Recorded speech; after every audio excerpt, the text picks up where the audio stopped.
Hi, I'm Yulia, and this is the news brief. Today is pretty special because we're going to be discussing a single subject, and that subject is Kursk and why it was important, what happened there, and what type of propaganda and misleading information we might know about it. And as per usual, we're going to discuss it in the comments down below so you don't have to suffer alone through the misinformation in the world, and I don't have to suffer alone. So please leave your questions, suggestions, constructive criticism, anything in your mind down below.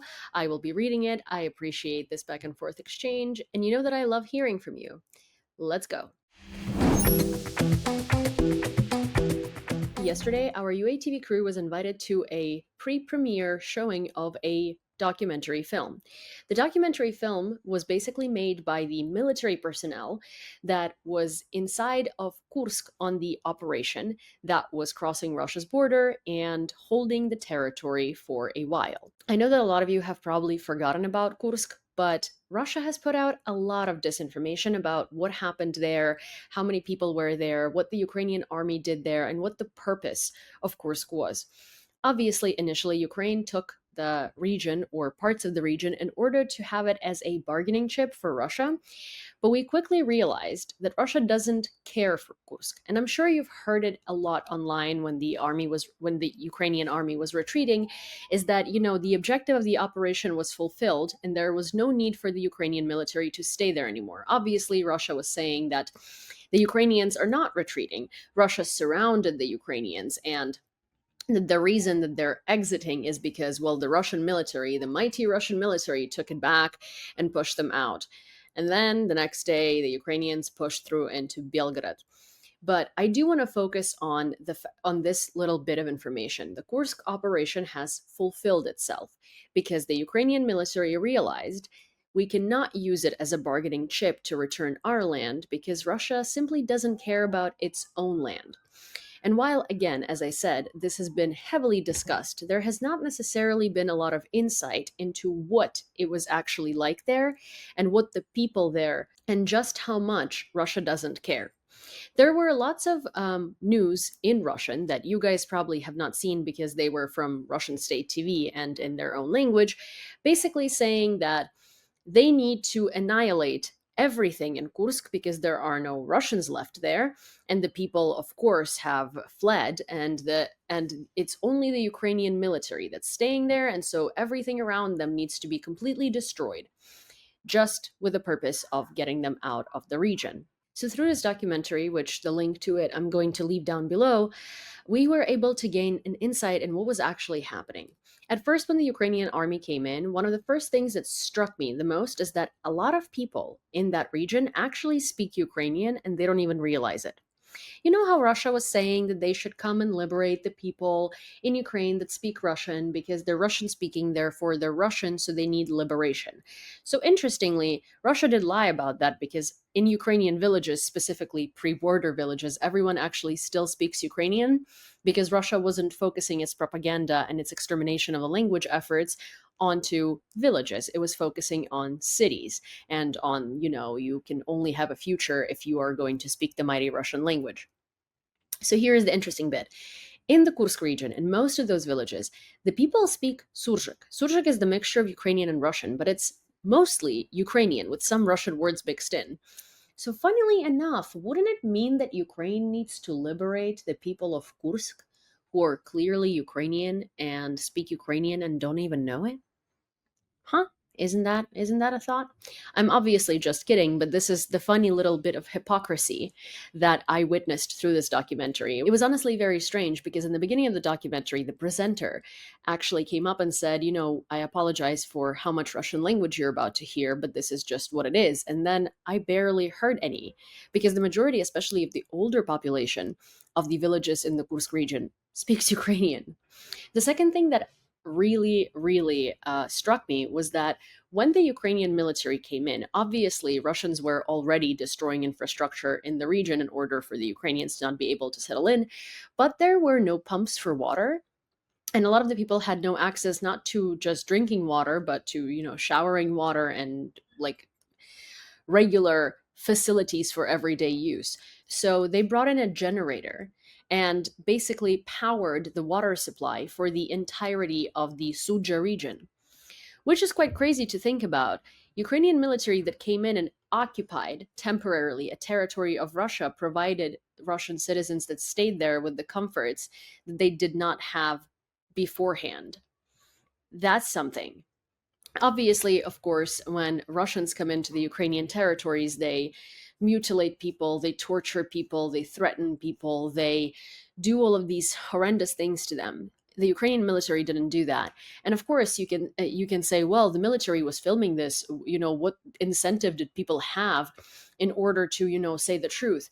Well, throughout the entire film, the military personnel and the police that was actually assigned to the region to keep order, make sure that no one's looting anything, make sure that no one's doing anything wrong, was consistently checking up on the same families. And they were filming their, like birthdays of their daughters. They were filming how there was a pregnant woman who was actually at risk of dying while giving birth, and she was due, and they transported her to a hospital in Sumy, made sure that her baby was born, made sure that the baby was okay to leave the ICU, and brought her back to her home, which was eventually actually ruined by Russian aviation and glide bombs that Russia was dropping on its own citizens as it was destroying the city further and further in an effort to get rid of the Ukrainian military that's there, absolutely disregarding all of the Russian people that stayed because they had no means to evacuate. The Ukrainians were trying to get a humanitarian corridor for the Russian people that stayed in this city where civilian infrastructure kept getting less and less and less functional until it was absolutely absent. And the Russian authorities kept refusing that green corridor. And then on the Russian news, they would say that they were not receiving any communication about a green corridor. Then they just started lying altogether and saying that there are no Russian people there, that Ukrainian military is just manipulating them into like creating this corridor in order to break through further. They were coming up with all sorts of ridiculous lies that made absolutely no sense, just so they wouldn't have to do anything about the people on those territories because they simply don't care. The interesting thing that I was seeing there was that the reactions of the people were being filmed to what these Russian authorities were saying, as in like, oh, there's no one on these lands. We haven't received any communication about the Green Corridor.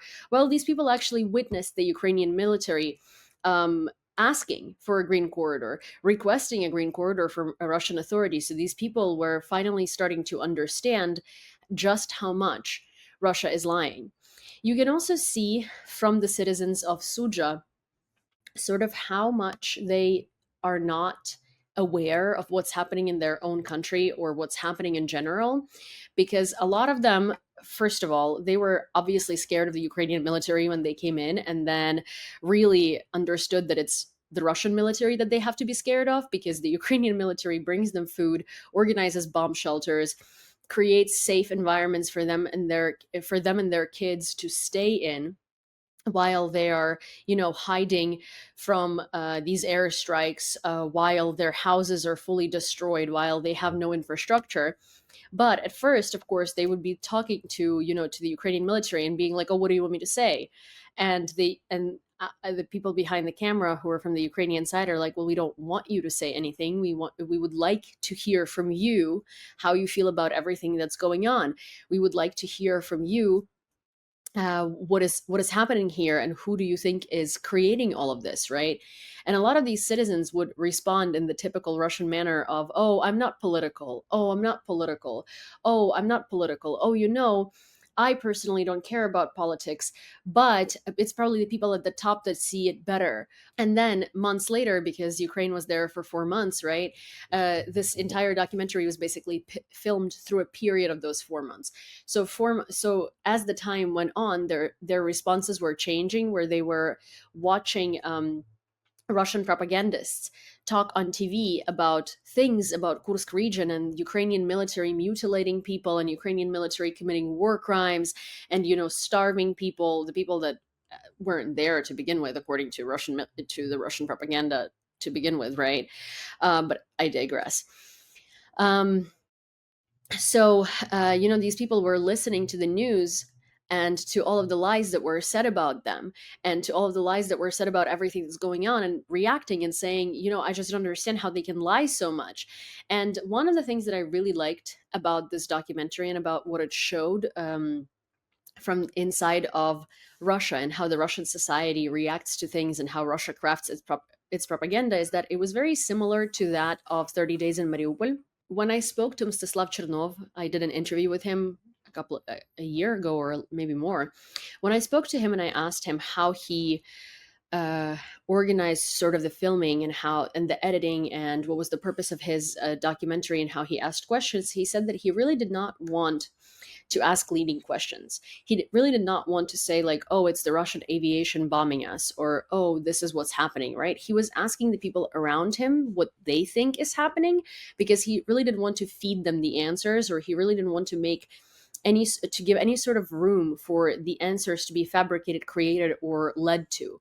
So the Ukrainian military behind this documentary was absolutely doing the same thing, where they would not be asking that, where they would not be saying like, oh, there is a bombing, or you're being bombed, how do you feel about it? They would ask that and then be like, who do you think is bombing you, or who do you think is creating these airstrikes? And all of these people would be saying that it's Russia, of course, and that they're scared of their own military and their own aviation more than they were ever scared of the Ukrainian military, because their living conditions in these shelters that the Ukrainian military organized after their houses were destroyed by Russia are a lot more humane and have a lot better conditions than the conditions they've had at home before Russia literally retreated and left them. One of the biggest themes of the entire documentary was about how the Russian military abandoned them to these Nazis, right, that were supposed to come and invade them, and didn't provide them with any corridor, basically pretended on the news like these people don't exist at all, and left them, while these people that came in and invaded them and were the temporary occupation actually took care of them. And so that was a very interesting parallel. And I think the most interesting parallel of all of this was watching what was actually happening on the ground versus how Russia was saying it on the news, and versus sort of like military news from the West and from what was happening in Suja. To me, it basically looked like, everyone was talking about the military action and about the fighting and about everything that has been happening. And, oh, Ukraine broke through into Russia. Of course, it was a big piece of news.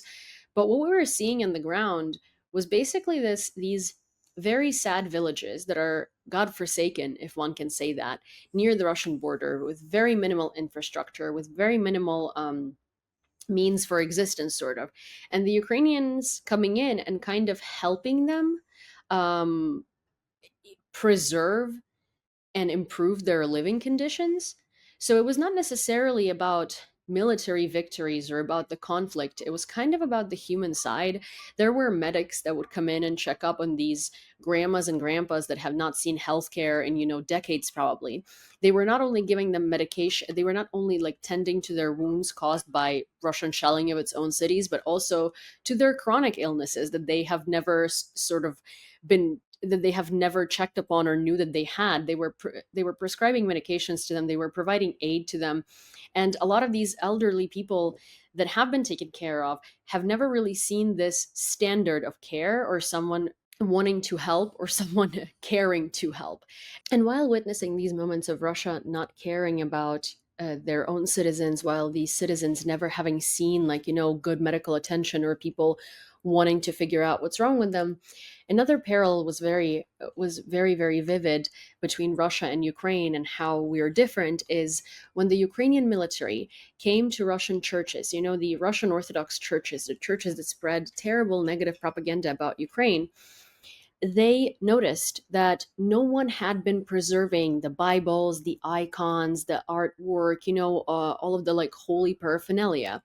So the Ukrainian military organized community leaders and organized community elders in order to come into these churches and do these sort of drives where everybody would be packing up objects that are of great significance to the Russian cultural heritage, as into the Orthodox Church, and packing them up to preserve them in case of more airstrikes, or in case of, like, people having to move. They itemized everything. And this, to me, was basically the biggest moment of why this video is being done, is not just how the account of Russia versus Ukraine, of how this war is being conducted, is being spread, but also the war itself and the human aspect of it, right? When the Russians were retreating from their own cities and leaving their own citizens behind. I mean, we know that Russians don't care, right? We know how different it is when Russians come into Ukrainian cities and they don't care for anything or anyone. They also don't care for their own, since they've bombed them to the ground and turned Suja into looking about the same as Bakhmut does, right? So it's really not about the territories or the people for them. It's very evident based on how they treat their own people in their own territories that they're not trying to liberate. But it's about the human aspect of behavior and the human aspect of things that Russians care about, or rather don't care about, that Ukrainians do. We came in to this territory that was not ours, and we needed that territory for a bargaining chip, right? Because we thought, if we take yours and we can then exchange it for ours, right? So our people can come back and we can start rebuilding it. We found out that this territory has no value to Russians and makes no sense for us to keep losing lives over.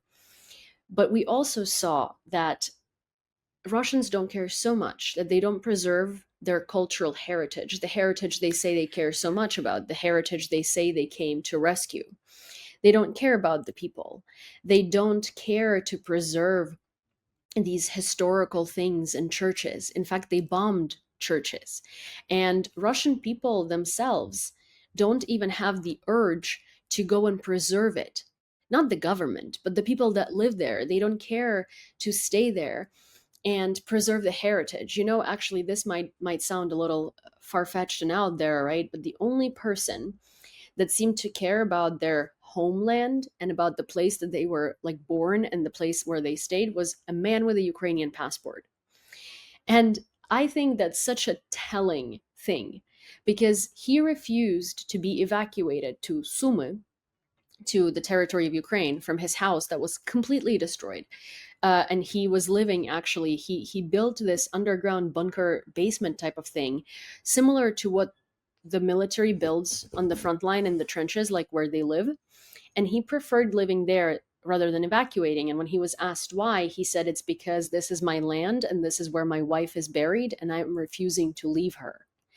And that was the only person that, to me, felt connection to their land, because the rest of the people that they were trying to evacuate, right, to other cities, they would move.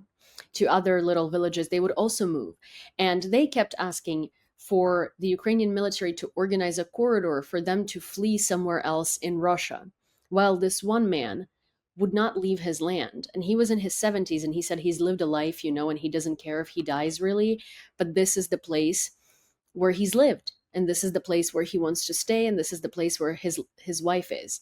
And that was like a very big, significant kind of like discovery for me, because it was really the essence of what's different and why our takes are so different and why this war is so different from the two sides, right? Is because the connection to land in Ukraine is not about resources. The connection to land in Ukraine is not about expansion. It's not about um, it's not about these materialistic things. The connection to land is memories. The connection to land is um, your roots, your previous generations, your parents, the dead, the places that you will never be able to come home to again because they no longer exist. For Russia, and it seems for Russians, land is just land. And as long as it's within your borders, it doesn't matter where you live. You just go somewhere else and, I guess get government housing, and it sucks that your house was blown up. But it's not necessarily about the roots. It's not necessarily about the history. It's not about preservation. It's not about you and your identity. It's just land. Because it seemed like, of course, the Russians were upset that their government was bombing them and that no one cared. And they were really angry about the propagandists telling lies on TV. But I haven't heard about any of them talking about destroying their childhoods and destroying their memories and destroying what's around them in terms of like significance, right? It was more so about, obviously, these people panicking and being upset about losing their houses, and being elderly and having a hard time starting over, and about just kind of needing to flee to safety. While when you look at Ukrainians in these situations, they stay, and it's really hard to move them because the land is about connection.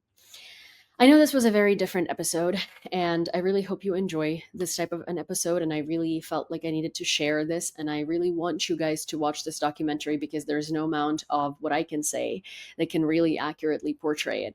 But I wanted to make sure that when you do watch it, you are able to connect these dots, and you're able to, like, think about it further than just, hey, the Ukrainian military did a good thing here. And look, they didn't treat these people the same way as Russians treated Ukrainians. I really hope that you're able to connect these deeper meanings and deeper parallels and threads into it, because to me it was an eye-opening experience, and to me it really did show a huge divide and a huge polarization of our societies, and how exactly different we are based on even how we react to the circumstances we're presented with. So if you enjoyed this episode and you would like to see more news briefs, likely a lot more typical in their format, please do subscribe to this channel and turn on all of your notifications. Also, do like this video and share it because it helps us greatly to spread the word.